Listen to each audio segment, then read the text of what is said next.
Most of you that view this recent film of mine will more than likely know me for my fictional films on the channel, and thanks to you, some of them have reached millions of views, and I thank you wholeheartedly for that support. But now it's time to make a gay film of a different kind. A kind that we can all relate to. Young, middle-aged, elderly. In fact, just about anyone who's anyone should be able to relate to this topic. And that's exactly the reason I felt compelled to make this film.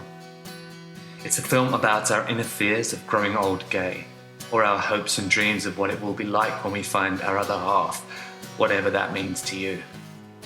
Is that something we all aspire to as young gay men? We hear plenty of times from the media or through propaganda that all gay men want to do is live fast, die young and sleep with as many men as possible and screw settling down. But is that really what most of us want at the end of the day? My theory is that this notion is incorrect, that no matter how fruitful and varied your life has been, or is, we all want to meet our other half at some stage in life. We all want to settle up home, have dogs, have kids, sit in front of the TV on rainy days, watching endless movies, go to bed and cuddle up with our soulmate at some point in life.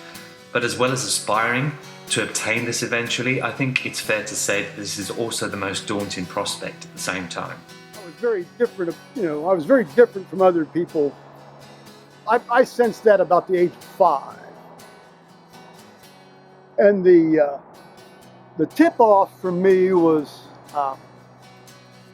at the swimming pool that summer, the local town community pool. I became absolutely fascinated with these 16, 17, 18-year-old guys over there, at the other side of the pool, because that's where the teenagers hung out. And I was just fascinated. I mean, they had hair and they had beautiful, they had big brown nipples, and it was great. I thought this is fantastic. Paul's got a story about something that happened to him at 17.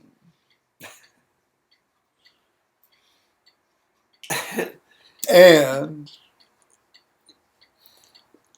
you're 17. One thing came to one thing, and he's a hot little 17. We started fooling around,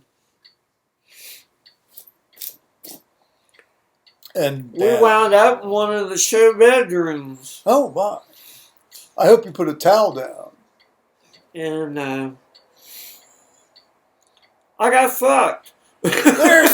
There you go. I got fucked, and he gave me the swatches and whatever that my mom wanted to see and look at and get an idea. Well, I hope you didn't send her a bill afterwards. I hope you didn't send her a bill afterwards.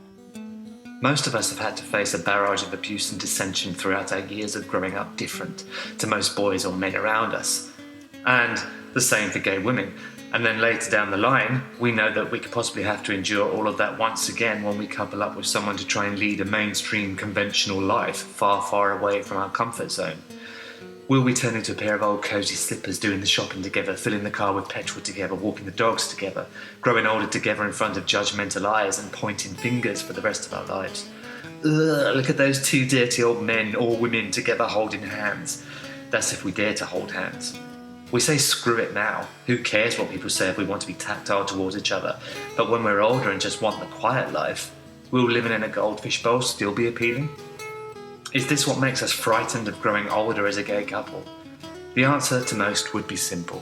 Make sure you live as remotely as possible away from the detractors and live in peace in your own little state of utopia.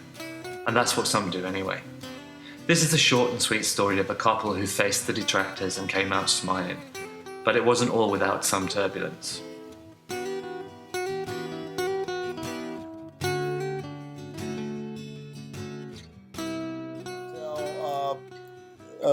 It's like this one fellow that he knew, committed suicide. Yeah, Terry Copley. And you met this guy? I met him in a park. Oh, the park, down Big Run Park. Yeah. On the south side of Columbus. And anyway, I went into the park. I had sitting on a picnic table, and this old fart was screwing with him. Now, well, everybody becomes an old fart at some point. he kept moving away, and the guy kept pointing at him, and the guy was even grabbing and yanking on him. Well, that's a bit out of line. So I went walking by, and I said, "Don't move, kiddo." I said, "I'll be right back." I said, "I got a message for you." See, the kiddo would have put me on. Well, I didn't know his name. I know. I'm forcing with you. I'm sorry. So I come back out, and this old guy goes, "Well, why don't you just wait for your turn?" And I said, "I'm not having a turn." I said, "Mom wants his ass at home right now." Oh, very good. Because he's behind on his schoolwork and his grades. I love it. And she's pissed as hell. She's something you to look for. I said, "So, we've got to get the bicycle in the fucking van and get our asses home before we get in trouble." He did it. No, that's a shame. Yeah, cause any idea why I did it? No. They just said he drove his old car into the garage. Yeah, the only problem with doing it that way is that you just get a tremendous headache before you pass out. Even at age 5. Well, it's a survival instinct, isn't it? My mother had taught me to read when I was about 3 and a half, and by the age of 4, I was reading newspapers, and by the age of 6, essentially, I was reading at a 12th grade level. And we took 3 newspapers, and we took 7 or 8 national periodicals, and the ethic in our house was that you were allowed to read anything. I mean, anything at any age. And so, inevitably, there's going to be an article about, homosexuality. You read it, and then it begins to gradually dawn on you that may well be the case here with me or yourself. And at 9, I was pretty well sure. But what really clinched it for me was there was a series of, I think, 7 articles in Life magazine. That was about around 1964, I believe, summer of 1964, and these were very lurid depictions of homosexual life. Late night in the cities, and everybody's lurking in alleys and doorways, and having anonymous sex. When I turned 14, my best friend, had taught me how to jack off. Well, we did more than just, do a little jacking off. Eventually, we got into sucking. One of the 2 times he stayed at my house, my dad opened the bedroom door while I had this guy's cock in my mouth. He quietly withdrew and never said anything. And of course, pretty much at that moment I knew I was gay. But that was it. That was it until, well, in terms of the gay stuff, that was into my mid-20s. This isn't to say that all the way through high school and certainly all the way through college. I just so desperately wanted to do something, but I was flat out just afraid that since I wanted to pursue a medical career, that would be, very much frowned upon if, word of that got out to the admissions committee and that sort of thing. For many years, centuries, decades, us gay people have been portrayed in a very dissolute light, suggesting that we are the only ones these days that spread sexually transmitted diseases because of chosen lifestyles. Although it may be true that a lot of us aren't afraid to taste the forbidden fruits of life to eventually come across the ripest and most edible, and personally I feel that's okay whether you're gay or straight, we certainly don't go out of our way to spread deadly diseases unless we're on some kind of mass killing mission with no regards to anyone's life. So why is it so inconceivable to envision us meeting someone and partnering for our short and varied lives? But we aren't seen like that through the media most of the time. Maybe that's the root cause of the problem. Maybe that's why so many younger gay people freak out when contemplating the future. The research I have conducted over young gay suicides does indicate that their reasons for doing so was purely down to the fear of an unknown future. How can two men or two women truly love each other and go about their everyday lives in harmony as they get older? Most people think that it's okay to be gay when you're young and youthful, and the world is your oyster. But growing older is so terrifying that we somehow manage to eradicate it from our minds, only to allow it to manifest into something much more uncontrollable later down the years. I'm guilty of this more than most I know. Before I met Johan, I was terrified of growing older with someone.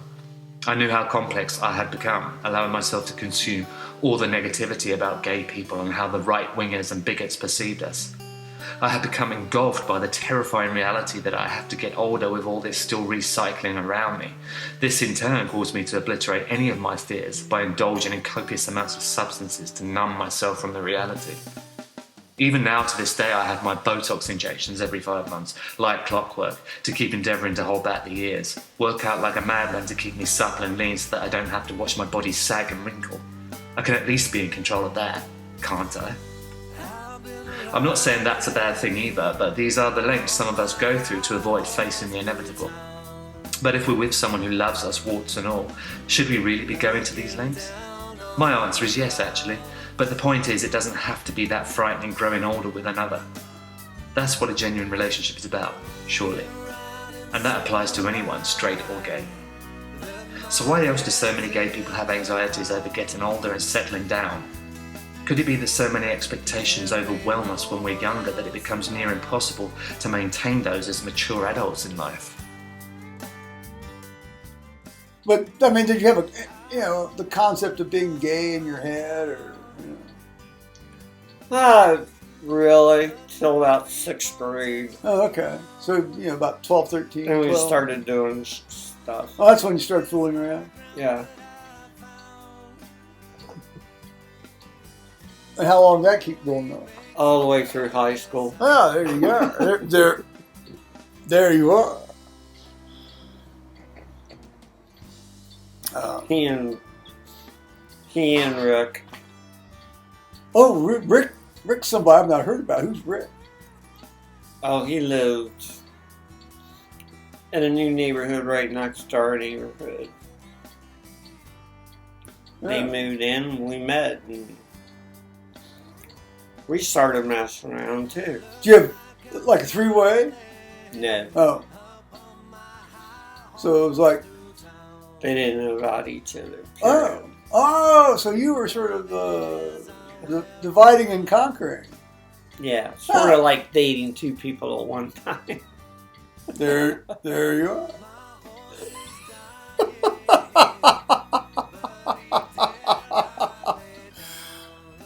Gosh, we're on everything new stuff here. Carry on. Just pretty much it. Okay, well, now, Graduated and I knew I was gay didn't bother me. What bothered me was having to basically live a continual lie, like a deep cover, undercover spy. Just some guy gets sent into a country and lives a certain way for 25 years and then does his deed that he's been sent over there to do.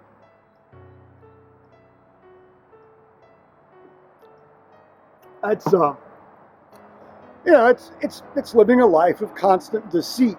And eventually, the cognitive dissonance that, is stirring up inside you after a certain amount of time hits a breaking point.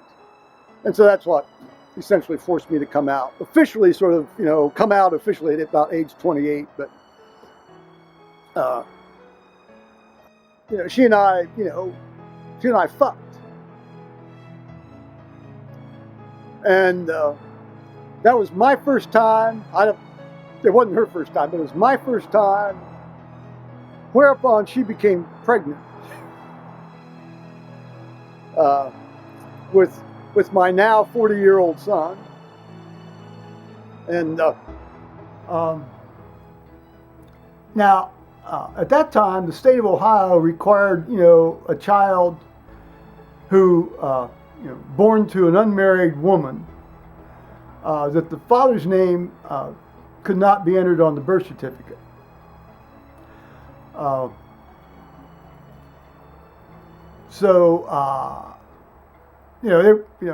he was an illegitimate child.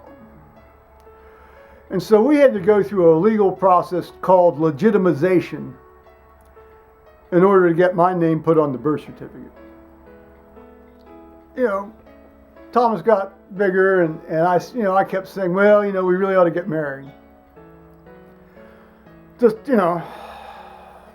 really ought to get married.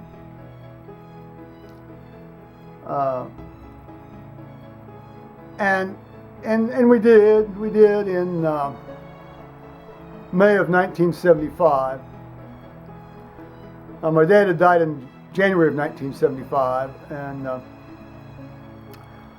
say my mother didn't come to this little, very private, small ceremony conducted in the local, one of the local Episcopal churches.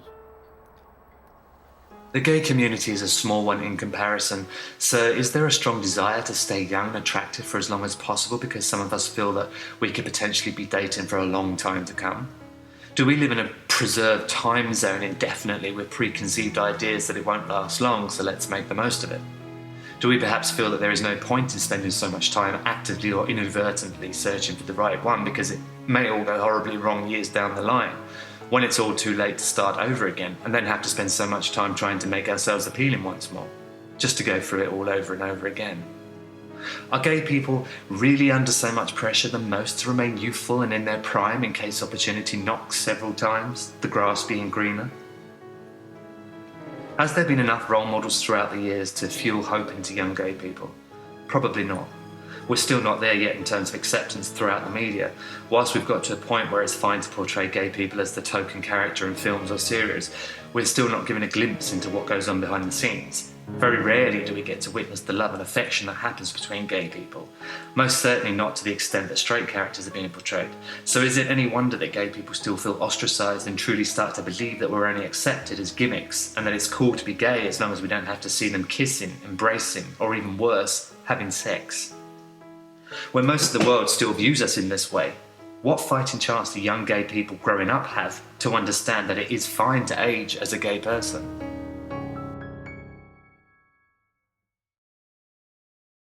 So, The dust on the legs of this on these bullshit table on outside these the wrought elevator. iron legs, they looked chalky to her. Well, they had to paint those wrought iron legs gray. You wouldn't see the dust on gray wrought iron legs. They are gray. Oh, well, hell's fire. How many were there clumps of dust But they on still them? look. No, they just look cloudy. Oh, I like that. They're not cloudy legs. So I finished university and medical school in 6 years, and graduated in '75, and then I did a year of surgery residency training, and then 2 years of anesthesia residency training. Worked at a local hospital for 11 years, and then I retired at age 39. So that's sort of that's a little account there. These characters got John and he seemed to have a type shit. too. Well, everybody sort of has a type, but he particularly seemed to have a type. I mean, they swarmed at him like mosquitoes on a blood donor's truck. So now, when did you meet this guy? This fellow that I don't know. You had pictures of him and sort of had the shaggy hair and actually for the longest time you kept this Gary? I don't remember his name. And Kid Gary. Is that Gary? Had to be. Okay. Because you have that picture of him sitting at the kitchen table and he's got the flannel shirt on and his black shaggy hair and he's got the glasses and he looks a little downcast. And, is that was Gary. Okay, there you So he brings the kid over, and that was it. The kid was there. And the kid was always wearing jeans and stuff, falling off his ass. Oh, he was ahead of his time, given all these gangsta styles with everybody's wearing their pants are down around behind their down lower than their butt. So the guy was actually like a 28, 29. Good Lord. So we went over to a discount store. And he goes, well, how are we going to figure this out? And I said, well, I should start with smaller number inch jean. I said, go to what actually stays up on your ass without a belt. And I said, we'll go from there. And I drive back to the apartment. Because I'm going to sleep for the day because I'm more That's right. Yeah, 3 to 11. Oh, yeah. I'd walk into the apartment and son of a bitch would be sitting there eating a sandwich. He'd beat me back. And it was like 20 miles to the damn school, to West Jefferson. Well, he obviously got a ride home. He'd be back over at Climbing Sullivan. And I was, Well, that doesn't work, dude. This, what's great about this is this is the first time I've heard most of this stuff. So I said, you got to decide what the hell you're going to do. And this isn't Gary. This is somebody other than Gary, right? Oh, this is the little Gary. Oh, this is Gary. With the long hair. And okay. I got confused. I thought perhaps there was okay. So this is okay. I knew about the guy, but I didn't hear about this. It does get better. Although I'm not one to advocate no affection between couples, we don't have to go out of our way to make public spectacles of ourselves, especially in uncertain territory. So it's not as bad as some may envisage. There ain't no one else around. Where do you see yourself in 5 years' time then? Byron Bay, still studying. Yeah. Byron Bay, still studying. How can you still study and live in Byron Bay then? That's our 3-year goal when you finished studying. How can all that time? I can't study all the time. What, still get paid? Yeah. Huh? Yeah. Yeah, I want to be in Byron Bay because that's the nicest place here, so far more organic and got a relaxed vibe. But I will, if I'm working full-time, it'd have to be a business of our own because I'm not working for anyone else full-time anymore. They're barking at little kids crawling on the ground because they think that they're dogs. Or open our own coffee shop. Oh, Dan. Or our own motel. Huh? No. Huh? In Byron Bay, that'd be good. You're sitting where they've pissed earlier. Exactly there, the town. Johan and I do see ourselves growing older together. Well, we already are. We moved from London to Australia 4 years ago, and we still love this place. Although where we will be in the future isn't as clear. The Prime Minister here, Tony Abbott, is trying his utmost to push any gay person out through any lengths he can muster up. Right now in the process of throwing away $245 million of the federal government's budget to pay for notorious anti-gay religious chaplains to preach and indoctrinate their hateful archaic views throughout many of the country's schools, again evoking more teenage suicides because of how insecure they already feel. These poor kids cannot even cope being gay when they're younger. What chance do they stand growing older as secure, content gay people, having to deal with the dissension already coming to them? I think this man needs to learn a lot of humility and acceptance from great men like Barack Obama.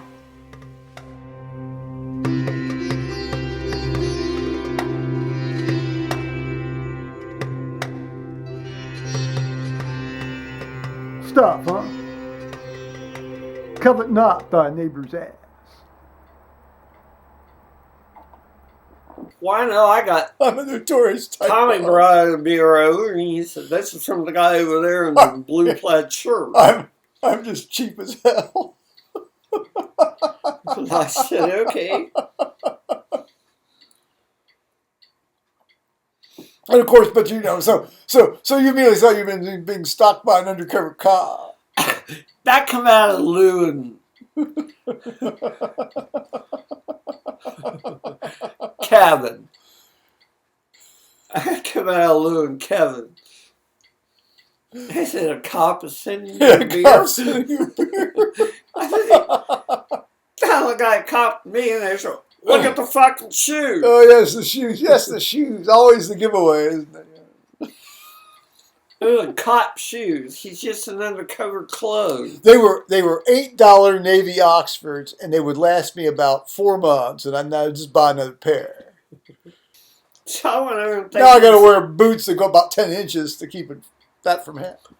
I went over, thanked him for the beer, and we just got shooting shit. And that's all there was to it. They all like to tell good stories, long good stories. There are just a couple of residual issues.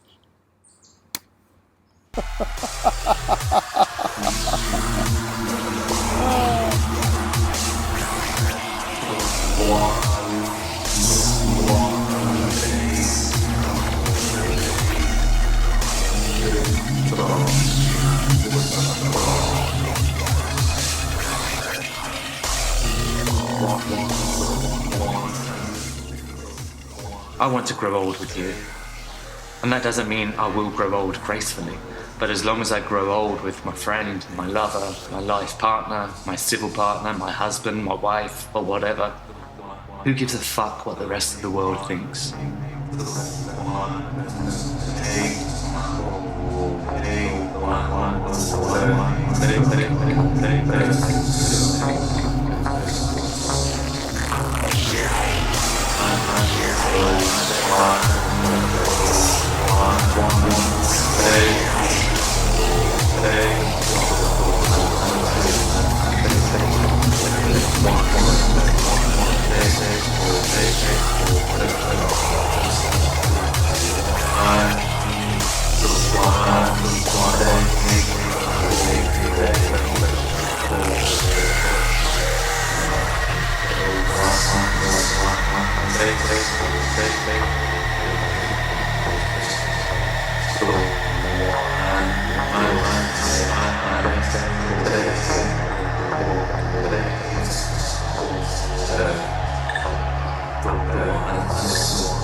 We